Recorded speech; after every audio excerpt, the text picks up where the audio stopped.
একদিন একটি ছোট্ট গ্রামে এক ছেলে ছিল, যার নাম রাহুল। সে ছিল অত্যন্ত উৎসাহী এবং সবার সাহায্য করতে পছন্দ করত। একদিন গ্রামের সবাই লক্ষ্য করল, রাহুল পুরো গ্রামের গাছগুলোতে জল দেওয়ার জন্য ছুটে চলেছে। সবাই ভাবল, এটা কি ছেলেটির নতুন পাগলামি? তবে কেউ কিছু বলল না। দিনের পর দিন রাহুল গাছগুলোতে জল দিতেই থাকলো। একদিন গ্রামের প্রধান এসে রাহুলকে বলল, তুমি এত গাছের যত্ন নিচ্ছ, কিন্তু এর ফল কি হবে জানো? এই গাছগুলো তো কিছুতেই বড় হবে না। রাহুল হেসে বলল, তবে কেন? আমি তো বিশ্বাস করি, যত্ন নিলে সবকিছু বড় হতে পারে।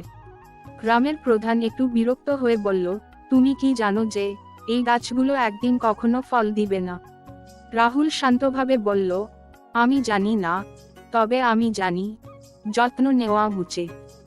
ফল দেওয়ার দিন আসবে নাও পারে, কিন্তু যত্ন না নিলে কিছুই হবে না। বছরখানেক পরে গ্রামে একদিন আশ্চর্য ঘটনা ঘটল। গাছগুলো ফুলে ফুলে উঠল এবং ফলও পেতে শুরু করলো। সবাই অবাক হয়ে দেখল, রাহুলের যত্নে গাছগুলো সত্যিই ফল দিয়েছে। গ্রামের প্রধান এসে রাহুলকে বলল, তুমি ঠিক ছিলে, তোমার বিশ্বাসই আমাদের শিখিয়েছে যে পরিশ্রম ও যত্নই আসল ফল। রাহুল হাসি দিয়ে বলল, সঠিক সময়ে সঠিক কাজ করা, সেটাই আসল কথা।